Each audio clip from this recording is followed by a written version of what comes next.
मुझे बोला गया था कि नोएडा नहीं जाना है। मैंने कहा क्यों? कहा वहां सीएम नहीं जाते। तो मैंने कहा क्या नोएडा यूपी से बाहर है? कहा नहीं साहब, ये मान्यता है कि सीएम उतर जाएंगे कुर्सी से। तो हमने कहा भी कुर्सी से तो एक दिन कुर्सी को जाना ही है, तो कुर्सी के मोह में हम क्यों पड़े? मैं जाऊंगा वहां जरूर। और मैं गया था वहां पे। जब मैं गया तो मैंने देखा क्यों ये लोग बोलते थे, तो पता लगा वहां 4 लाख मामले बिल्डर और बायर्स के।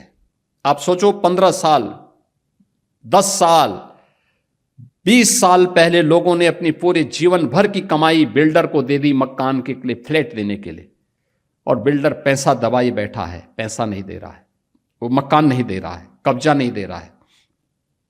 बड़ी हाई राइज बिल्डिंग खंडर के रूप में बदल रही है। मैंने बैठक की अथॉरिटी की, Noida authority, greater Noida authority थे। तो ग्रेटर नोएडा अथॉरिटी मेरे पास आया, उसके सीईओ आए, कहा साहब हम पे 6,000 करोड़ का कर्जा है। दूसरी अथॉरिटी से मैंने कहा, उसने कहा साहब हम पे 3,000 करोड़ का कर्जा है।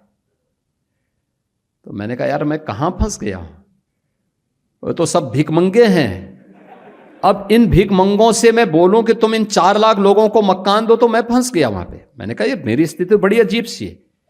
लेकिन मैंने वहां पे पहले बायर से मैं बातचीत किया, उन्होंने कहा उनकी रो रहे थे साहब, पूरी जीवन भर की हमने कमाई लगा दी, हमें मकान नहीं मिला है, हम बैंक से कर्जा भर रहे हैं, बैंक का कर्जा बढ़ता जा रहा है।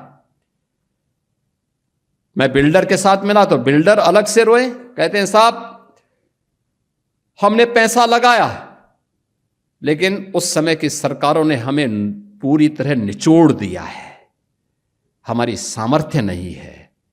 मैंने कहा सामर्थ्य हो न हो, इन गरीबों को मकान तो देना ही पड़ेगा आपको, इन 4 लाख लोगों को मकान देना पड़ेगा। आप दीजिए, मैं पॉलिसी बनाने की तैयारी कर रहा हूं, लेकिन आप पहले मकान दीजिए। फिर मैंने अथॉरिटी से कहा, मैंने कहा कार्य पद्धति ठीक करो।